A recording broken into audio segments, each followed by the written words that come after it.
To this role, I was Secretary Schwarzenegger's, I was Deputy Secretary for Schwarzenegger for Business Regulation and Housing. In that role, HCD, Housing Community Development, and 6 other departments reported up for me to the governor's office. So housing policy was a big piece of my job. After that, I went to San Mateo County and I was their housing policy specialist at the county level. And it was really different. You know, obviously you're at the state, you have 58 counties and you're at the county and there's 1 county. And now I'm at the region where I've got 9 counties, 109 jurisdictions. And I feel like this is my Goldilocks zone. It's not too big, it's not too small. There's impact. I mean, the problems we're dealing with are regional. They can't be solved by any one jurisdiction. They can't be solved by any one county. As I mentioned to some of you before, when I got this invitation from Kevin, I literally thought he had the wrong person. Like, wait a minute, you're the transportation engineers and you want a housing wonk to come talk to you? And he's like, yeah. and you want SB, 2011 and SB6, which are like so complex. Yeah, wow, this is my dream. This is actually a dream come true. You're the first transportation folks, other than the people I work with in the building, who really want to get into this, and thank you for it. It's super exciting. This is where we solve all our problems, I think, at the intersection of transportation and housing. We can't solve them alone. So with that, I have a clicker. I don't know which way it's forward, but we'll find out. The wider part is the bottom. So the wider part is so you're holding it right. What am I pointing at? Ah, there it is. Okay. There's a disclaimer. Prior to getting into housing policy, I was also a lawyer. I was a partner at a boutique regulatory law firm, so I don't complain too much when my current lawyers make me say stuff like this.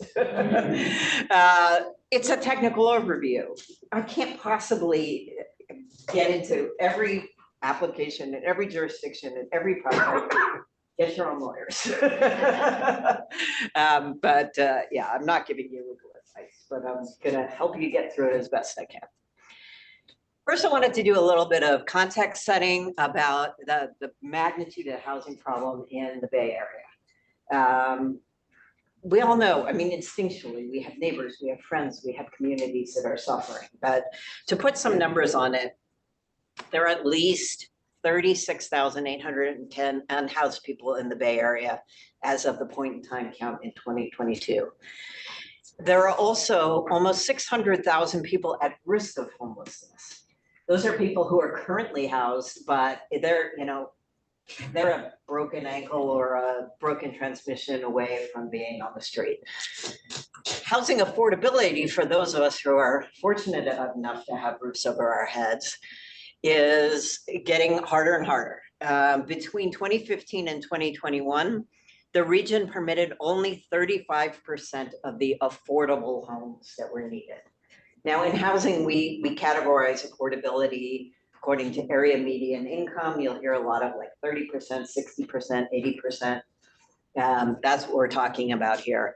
Affordable homes are affordable to low income and below. Now, when I say low income, you probably all have an idea of what low income those people might be. Well, in San Francisco, low income is one single person earning $104,000. So it's not what everyone thinks when they think of what's an affordable home. And 57% of the Bay Area's 3.5 million low-income residents are rent burden. Rent burden means paying more than 30% of their income. Quite frequently, people are paying 40, 50% of their income or more. So what do we need now? We quantify it. The state quantifies it. The state comes out with what's called a regional needs determination in the 9 counties. Then they give it to ABAG. We do a project with everyone and decide which of the 109 jurisdictions gets how many units and at what income levels. 180,000 more affordable homes are needed. So It's obviously a problem. It's obviously not working what we're doing at the local level. The state has decided that they're going to step in, right or wrong. We can all disagree about local control and the ability of the state to step in. But since 2017, California has adopted more than 100 housing bills. It's my job to give technical assistance to all 109 jurisdictions in the region about how to apply that. How, when something comes over the counter, what do they do? So one of the things we've done, and fortunate for you all, we've done a lot of technical assistance on everything, but SB, I keep saying SB, AB 2011 and SB 6, we have a great deal of technical assistance on our website beyond the handout that I'm giving you here.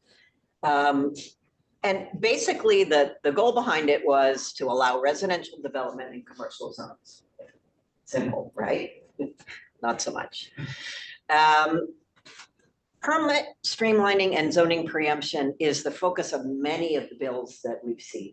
The state is tired of how long it takes, how expensive it is, and how many local obstacles are put in the way. So the precursor to 2011 and 6 was SB 35. And SB 35 was the first sort of streamlining, push the locals along bill. And it applied to affordable housing projects in the regions where people were not meeting their RENA numbers. Like if you're not solving it at the local level, the state came in and said, no, we're gonna push you. You gotta do it faster. If somebody comes in, you've gotta approve it right away, ministerially, no more of these tons of meetings, no more design review complaints, no more, it's not with the character of the community. It needs to be permitted very quickly, but it only applied to zones that were residential. So it was basically, if the project fit the zoning already, just do it faster. And that was very successful. There were quite a number of SB 35 projects, and there continue to be. So that the state went further and said, okay, that's working. Let's require that locals permit residential projects in commercially zoned land, just across the board. That's a preemption of zoning, and it goes quite a bit further than SB 35. Now, you really couldn't have asked for a primer at a better time because the law went into effect on July 1st. So it's hot off the presses. I can't tell you what's going on, what's going to go on. I do know I've already seen one report of one project being filed, and I think it's got a lot of legs to it because there are a number of different ways you can get at it. Both 2011 and SB 6 allow residential development in zones that are commercial, and commercial is designed as their zone for parking, retail, or office. But the similarities kind of stop there. There are a lot of different ways you can slice and dice a project. So overall, both bills talk about what applicable zones are part of the bills, what specific site requirements there are to get the benefit of these bills, how the approval process has to go, project qualifying criteria, affordable housing requirements, labor requirements, and many other provisions. So what each bill does is different, but the key differences that I'm going to focus on here in this green box. So the key differences between the two are how much residential, how much mixed use, how much affordable housing, if any, and what your labor requirements are. Are they prevailing wage, or are they skilled and trained labor? And then also, do you get the streamlining? Do you get to go fast and skip all those meetings? And most importantly, in my opinion, are you exempt from CEQA? I think you all understand that those last two, streamlining and CEQA, are sort of the whole game when it comes to, are you going to go this way or not? I mean, time is money.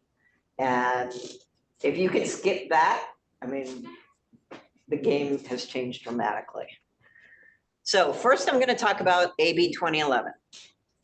And these are done by different authors in the same session, dealing with the same subject. There was a lot of politics going on labor was a big part of the argument here. And there are a couple of places you're gonna go, why? And I'm gonna go, it's me. Like, no idea why. I can just tell you this is what they decided on. So AB 2011, the highlights are that it applies to 100% residential and it applies to some mixed use, but the mixed use needs to be 2/3 residential. So it needs to be primarily residential to even get here. If you want a really mixed use 50-50 project, wait until SB6.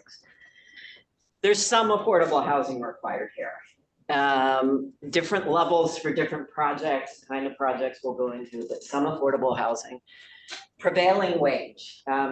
When I use prevailing wage and skilled in trade force, do people understand that, or should I just like give a little background? I'm getting kind of, I'll give a little background.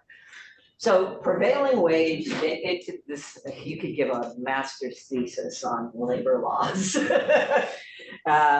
Prevailing wage is exactly what it sounds like. You have to pay a fair wage to your construction workers. It's determined by formulas, by governments, by region. Skilled and trained workforce is shorthand for you must use union labor. It doesn't say union labor, but when you say what is a skilled and trained workforce, well, skilled and trained workforce went through an apprenticeship program and got to be a journeyman and did this, and well, at the end of the day, the only people that fit that category are union labor. So when you either bill 2011 or 6, you have to pay a prevailing wage. But that's all you need to do for 2011. And then AB 2011, once you get past all the hoops and your project qualifies, you are CEQA exempt. Done. Do not pass go. Do not have to do that. So under 2011, there are 2 ways you can get in, 2 doors you can go through. One is 100% affordable housing project. The other is a mixed income housing project. And I said it still needs to be 2/3 residential, so it's pretty residential. If you're 100%, yay, you only have to jump through 11 hoops. There's only 11 qualifying criteria. If you want to do some mixed income or mixed use, you have 11 plus 7. I am not going to bore you with all of it. It's in the handout, but I'm going to give you some of the highlights. So within 2011, you've got these 2 pieces, 100% affordable, some mixed income, and the key differences are in your sites. That if you're doing mixed income, you need to be on a commercial corridor, and a commercial corridor is defined as between 70 and 150 feet right away. This is one of those things, don't ask me why, don't know. Different affordability requirements. So there are lots of complex ways you can go. If you're doing this one, it's 8% low income, but 15% medium income. Too complicated, but just know there are different ways, different levels of affordability. So when I talked about that commercial zone, what are your applicable zones? I said in the beginning, it's office, retail, or parking. That's step 1. Then it depends on whether you're doing affordable housing 100% or whether you're doing mixed use, mixed income. If you're doing 100% affordable, there's no size rule on your site. You can take an abandoned mall that's ginormous and you can do a project there, no problem. If you want to do something less than 100% affordable, so you're doing mixed use or mixed income, your site needs to be 20 acres or less, and it needs to be on a commercial corridor. You have to have at least 50% frontage. Why? I can't tell you. That's just what it is. And there are all these other factors. I said there are 11 or 11 plus 7. So here are the general things you need to check off and go through.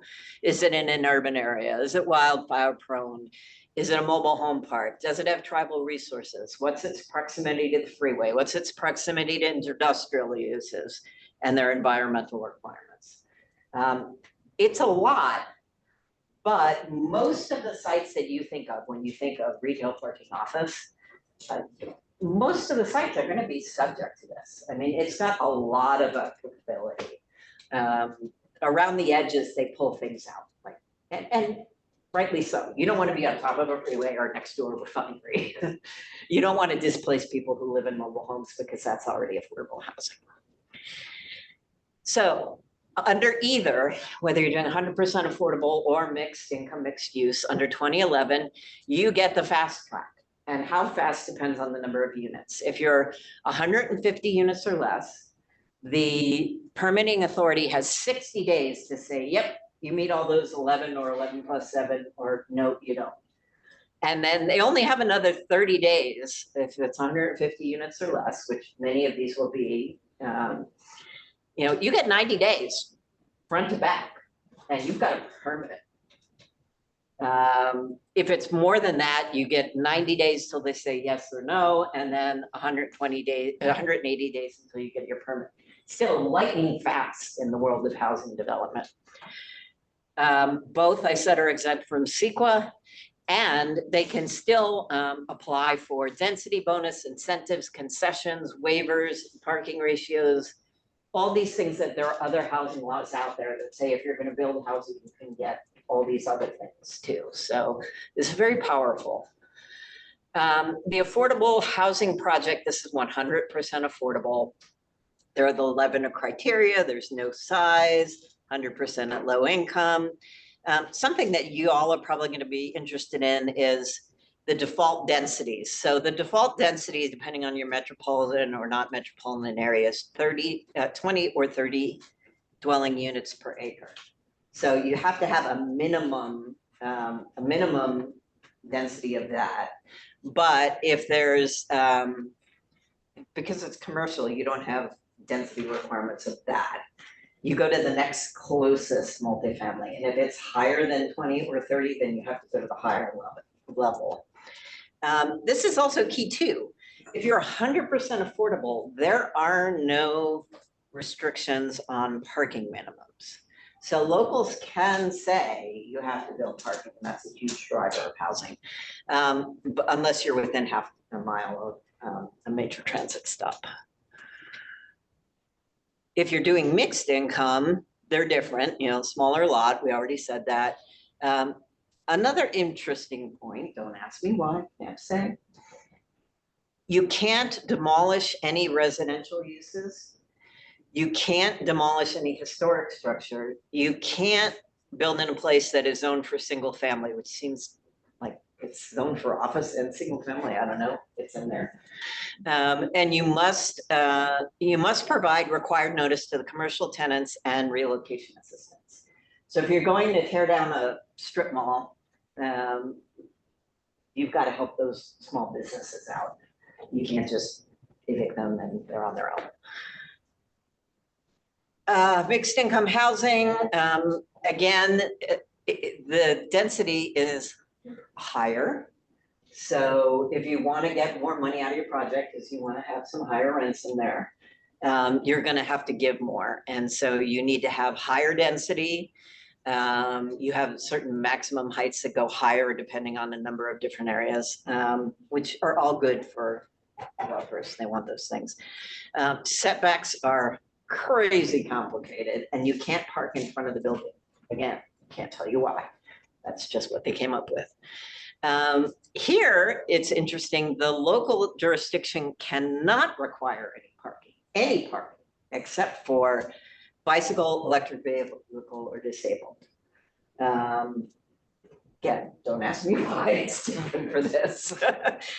And objective zoning, subdivision and design review standards can be done.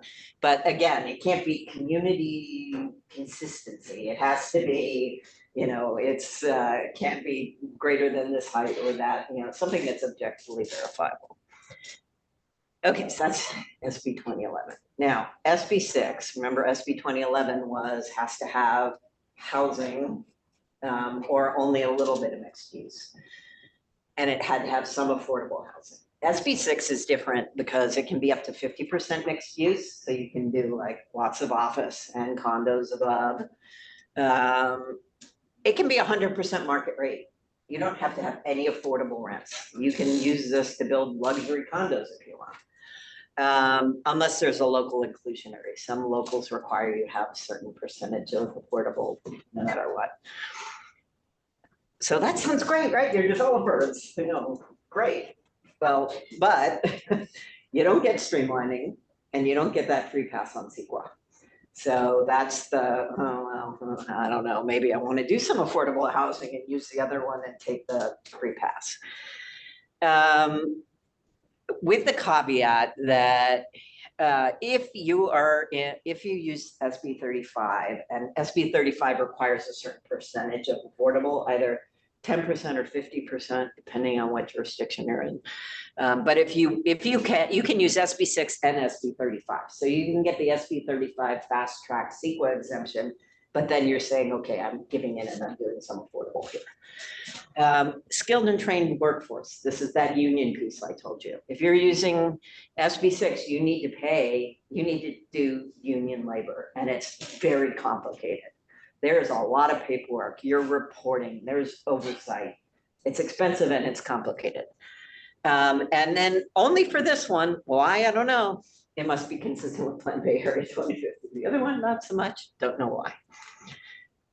So SB 6, the big picture is it seems much less prescriptive. If you look on that paper I gave you, the 10-page paper, there's like all this stuff on 2011, and then there's just a little bit on SB 6, so it seems easier, but it's not. The stricter labor standards, no speed through.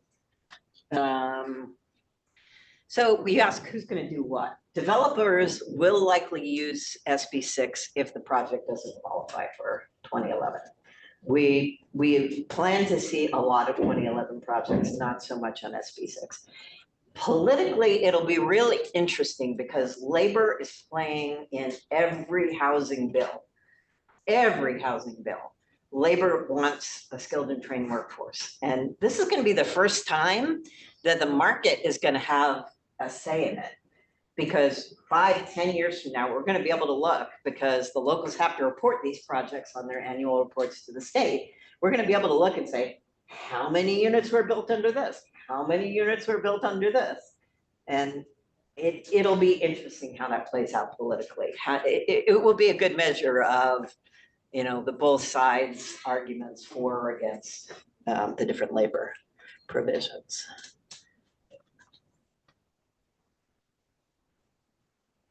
Okay, now we're in SB 6, sorry. So SB 6, you got that same criteria, it's 20 acres or less, so no big giant malls. It doesn't have the 50-foot frontage, don't know why. It's got to be within an urban area. They use different words, but now they're calling it urban areas. It's used to be urbanized areas or urban clusters, urban areas. And it's not on or adjoined to a site with more than 1/3 of industrial uses. And that makes sense too. You don't want to put housing next to industry. The project can be 100% residential or it can be mixed use. But if you do mixed use, 50% of the project needs to be residential and consistent with Plan Bay Area. Project requirements, affordable housing is not required unless it's inclusionary or SB 6. Prevailing wage, skilled and trained, unless you go through a bidding process, which is really complicated and gets you to the same place ultimately.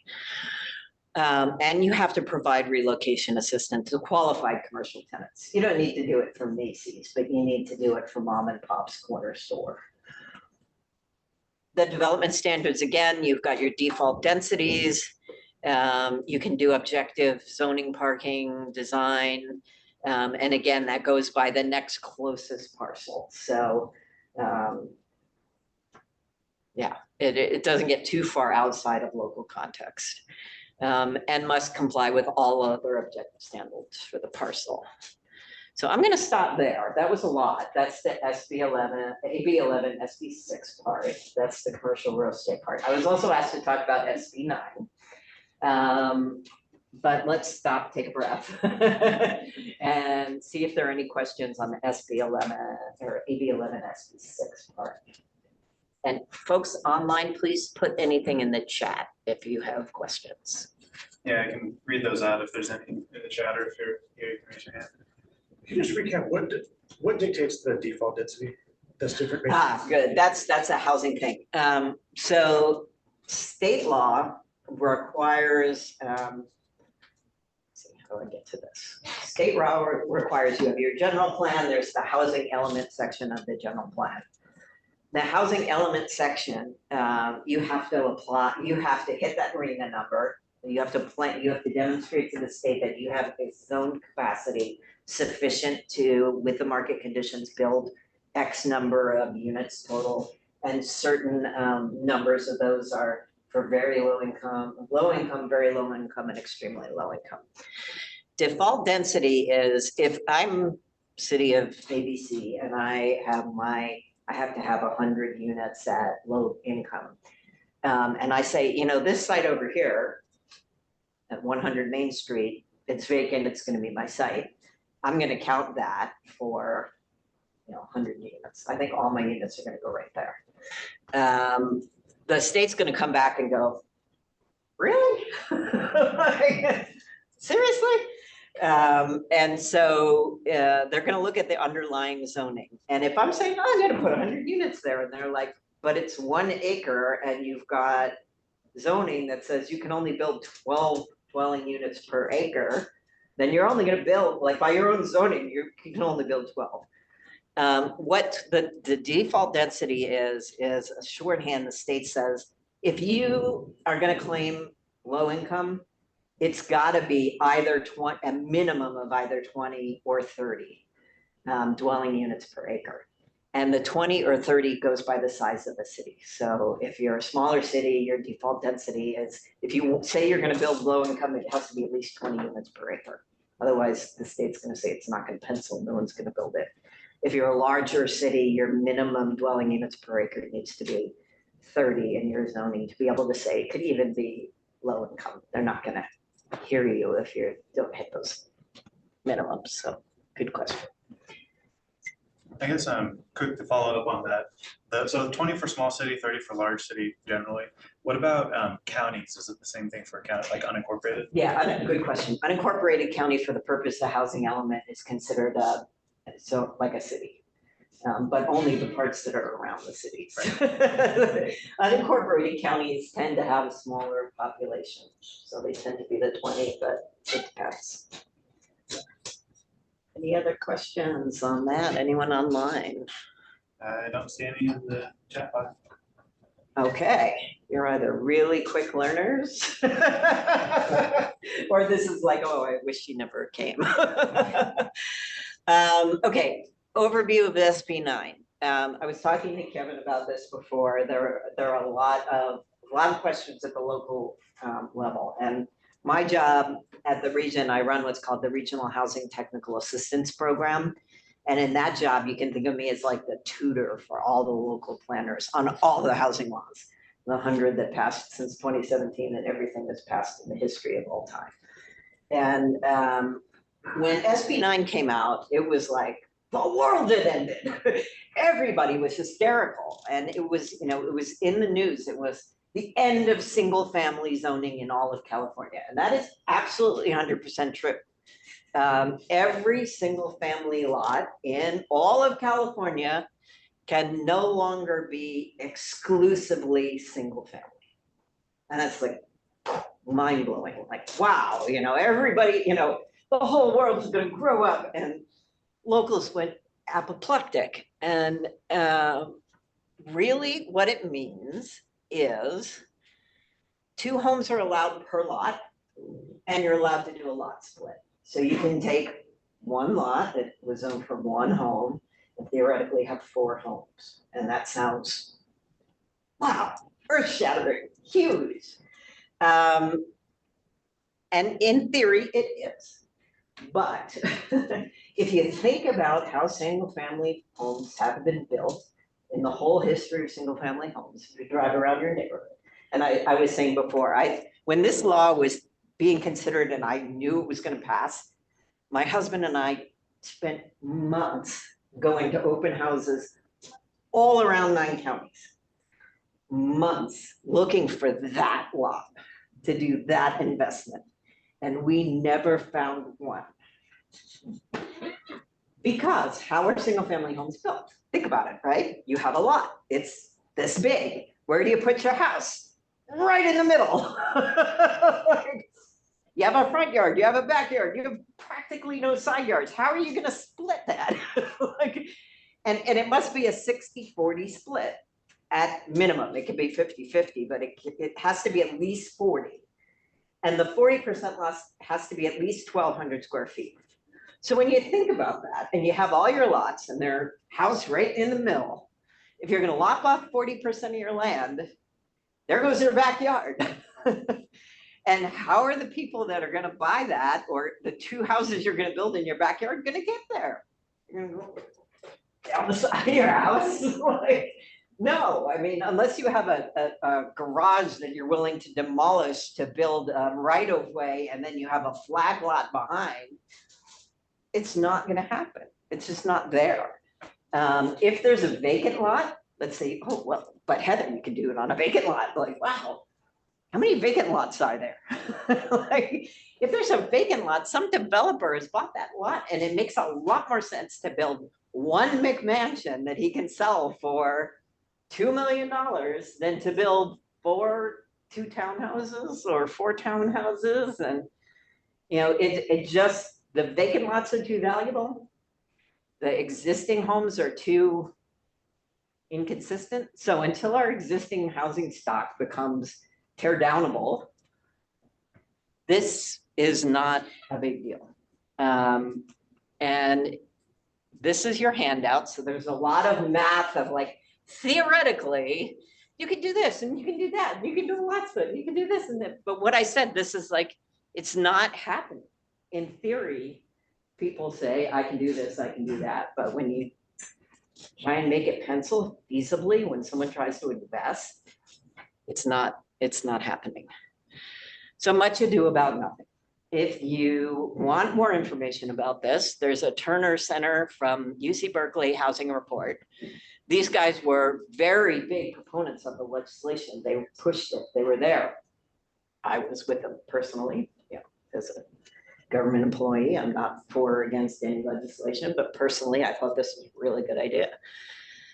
They looked at sample jurisdictions, and they looked at the actual houses, the actual land, the actual lots, and found that 97% of all San Francisco homes would be retained, period.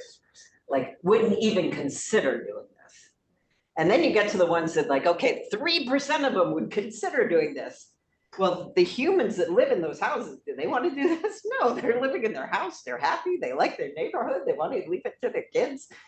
You know, very, very few. So the one-offs, onesies, twosies, we asked our jurisdictions, like, how many of these you're seeing? What's, you know, we wanted to do like working groups and how are you handling it? And you know, if we saw 1 or 2 or 3, it was a lot. And a lot of them were just not, they just didn't check all the boxes. So unfortunately, the answer to the locals was no. Sorry. So that's my short speech about SB 9. I'll open it up to questions about that. And then I don't know how long we're here, but I'm happy to answer any question about housing you have in the macro. The builder's remedy is a hot topic. So any SB 9 questions? Yeah, you talked about the sort of like either building 1 McMansion versus like 4, like up to 4 townhomes. Was wondering if you could talk a little bit more about like why it makes more sense to build a McMansion. Money, money, money, money.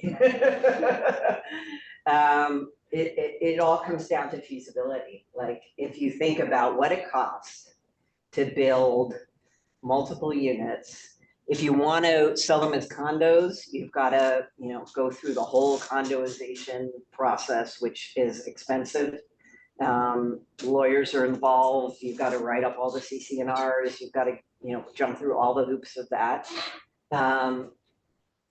If you're doing apartments, there's a litigation piece that's sort of extra credit study, but the law in California is if you build an apartment and you sell it like a condo, your builder is on the hook for liability for construction defects for 10 years. So people don't, that's why you don't see affordable condos.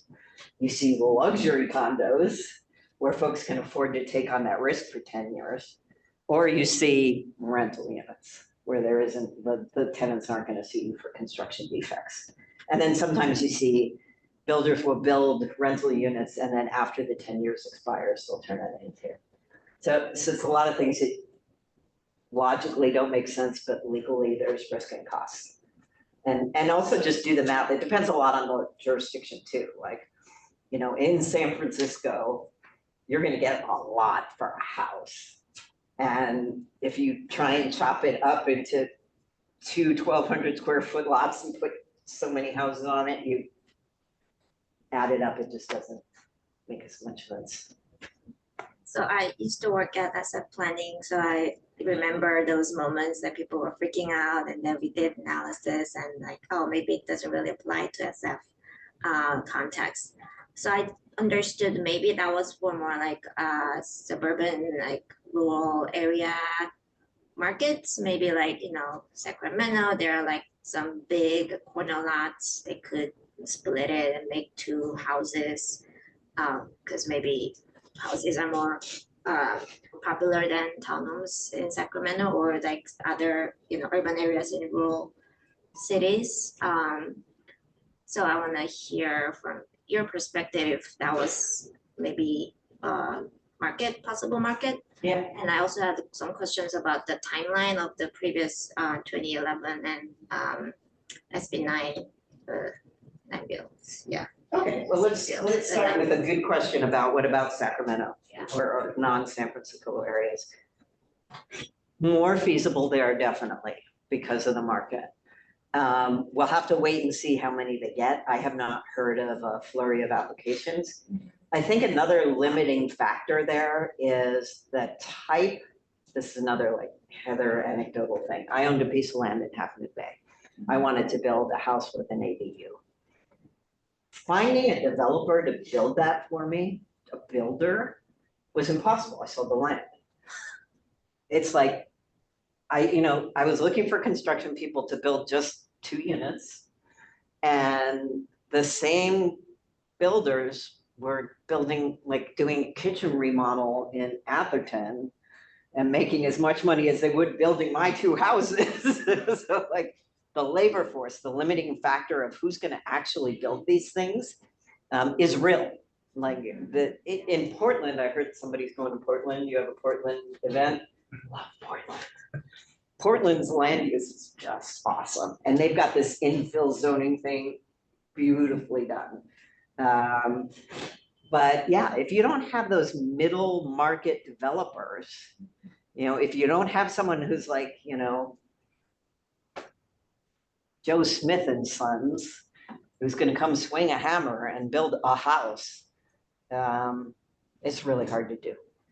No, that's a limiting factor. Yeah. Labor and cost, like wood is. Right Crazy. now, yes. Right now. And going back to the timeline of, you know, 60-day, 90-day approval for, is it just AB6 or both 2011, AB 2011 too? You have it there, I'm gonna get back to it, Okay. or I'll eventually get back to it. It was AB 2011, so SB6 doesn't there. Whoop. So this is only for AB 2011. They get the fast lane. SB6 doesn't get the fast lane unless they're an SB 35 project, but here's the fast lane. It goes by number of units. So smaller projects are faster. SB 35, I remember we did the informal inconsistencies and then we started the processing, and this one is, it's like the same correct. starting timeline. So what if you find the inconsistencies within those 6 days? Does it restart the clock or is it just still within the 60 days or 90 days? It stops the clock. So if local jurisdictions in the 60 or 90 days say, no, you're too close to a refinery or your project isn't right, you know, it's do over, start over. It's like, no, it's not a 2011 project until it is a 2011 project. But yeah, those things, good point. It runs concurrently. It's And really challenging. it is crazy challenging, Yeah. super challenging. It was a couple of places, like with SB6, you mentioned that there needs to be consistency with Bay Area 2050. Mhm. I was just wondering, because these are state laws, is that actually like a regional MPO planning document that, you know, insert whatever is relevant to, you know, SACOG or SLOCOG or whoever? Good question. I think it literally may only be the Bay Area.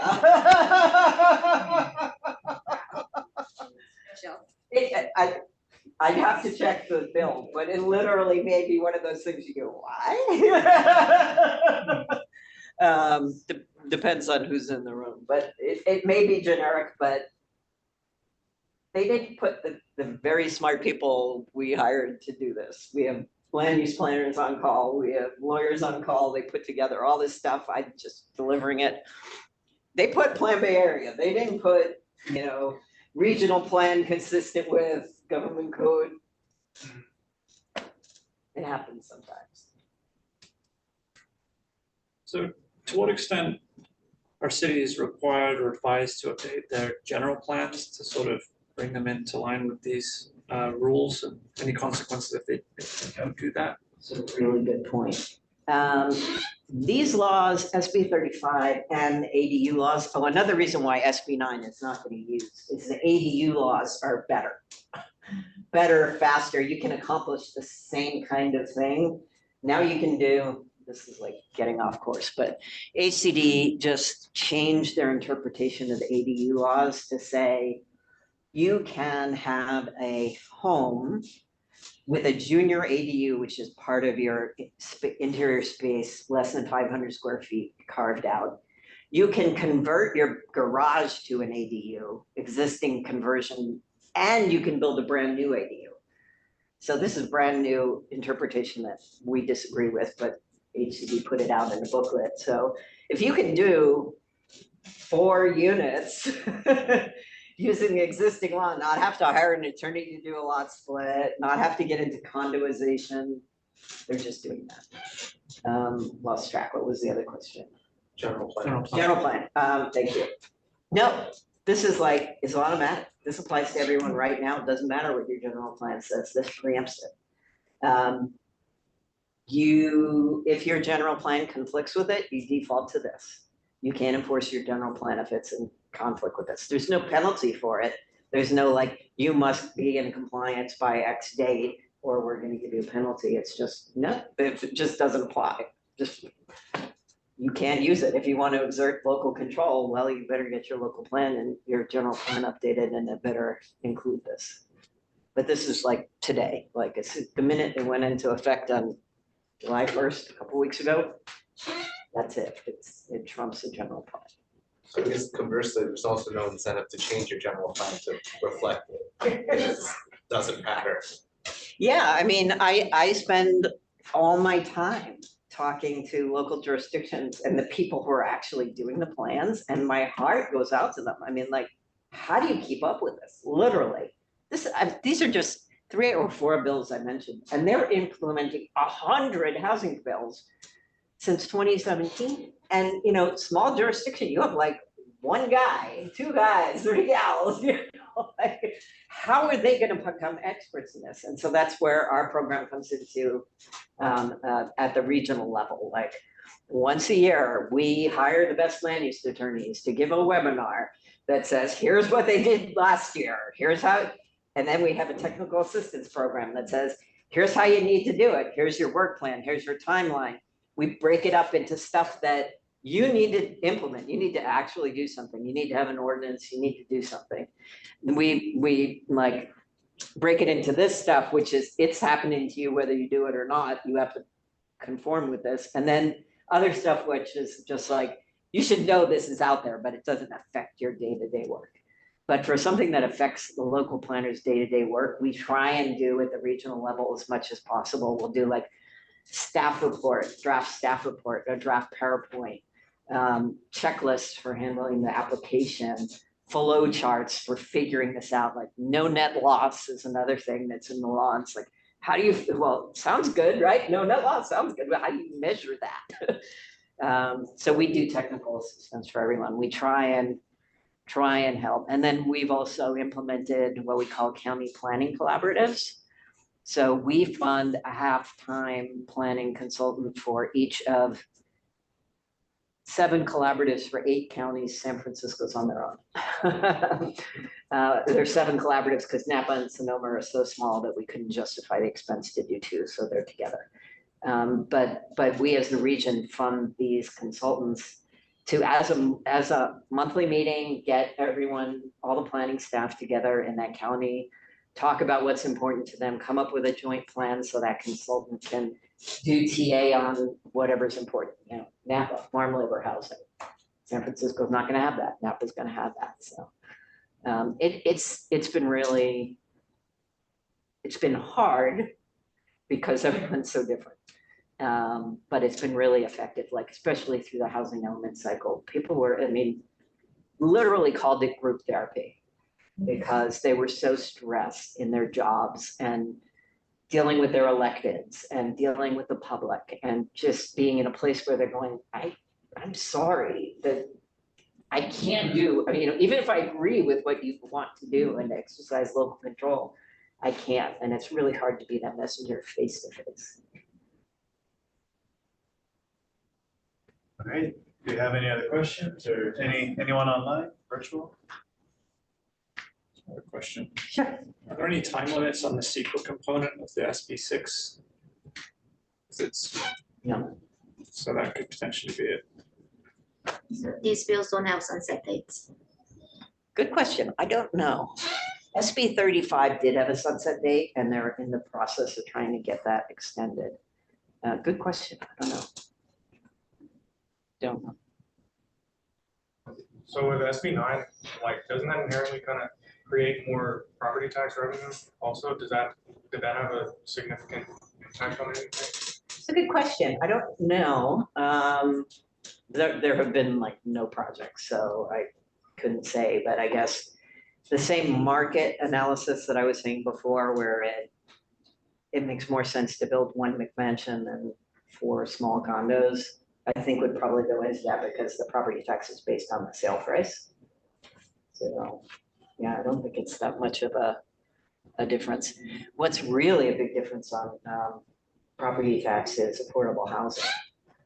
You know, we all want affordable housing, but for the local that has that project, if you have a shopping mall and you're used to getting sales tax, and now you have a home community that's affordable, that pays no property tax, there's an exemption from property tax, it's a big hit to the city.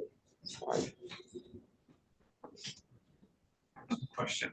So like MTC is the transit-oriented communities policy, which intends to encourage like cities to develop parking management plans, first last mile plans, and so on in areas where they want to provide density around like transit stops. Are you seeing any cities try to, you know, because cities, when they receive an application that maybe doesn't need to provide as much parking because it's, you know, exempt from that requirement, they might be concerned about the traffic impacts or impacts of transportation network. So just, are you seeing any cities try to kind of merge their implementation of this with like their implementation of transit-oriented community like plans or policies? This has been around for 3 weeks. It passed last November. Yeah. Yeah, it's one of many things that are on people's minds of what they need to deal with next. In a perfect world, yes, that's how they would be doing it, but it's brand new. And I was going to suggest, if you need another speaker of transit-oriented communities, my colleague Gillian Adams. So for those of you who don't know, MTC recently adopted a transit-oriented communities policy. It used to be called TOD, now TOC. And it doesn't have any financial consequences yet, but it's a policy. It's been adopted. If you're around transit stops defined as XYZ, you need certain level of density, and you need to do what we call the 3 Ps of housing: production, preservation, and protections, tenant protections. And there's a laundry list. It's not my job yet. There's a laundry list under each of the 3 Ps. And if you can prove you're doing 2 of these and 3 of those, then you check all the boxes, and then you're preferred for regional transportation funding. And if you don't, there's going to be some consequence someday. The boards have not voted on what that consequence is going to be. But yeah, locals are very much looking at that and going, we want our transit money.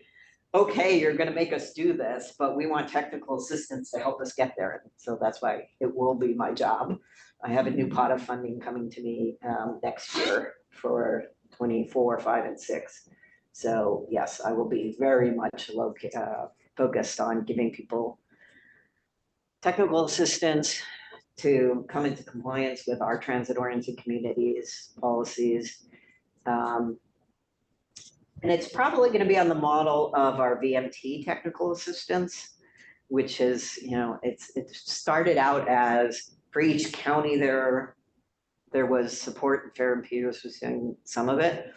There was support for VMT, and then we realized that it still needed hand-holding. Even if you gave them, crunch the numbers, to get them to actually adopt a policy still needs hand-holding. So we're doing some one-on-one. We'll pay for a consultant a certain number of hours to have you, the local planner, take what we already did and actually get it into a policy to get it adopted. I think that's the same model we're probably going to use for TOC support. And then we're also going to do some direct grants, and those are going to be race to the top style grants. So we'll put out a notice of funding, and it will likely be around how good are you at adopting TOC policies.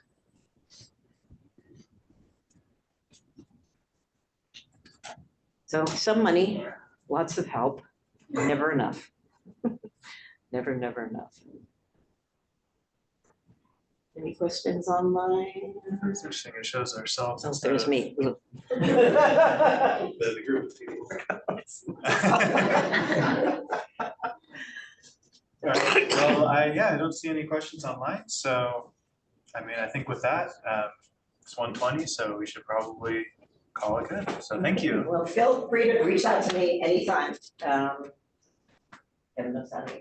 Yeah, I've got my, for those attending virtually, I have my email in the chat. For those in person, I work with most of you, but otherwise feel free to collect the business card, send me an email. I can send you materials. We do have 1 copy of each remaining up front. Terrence is volunteering his as well.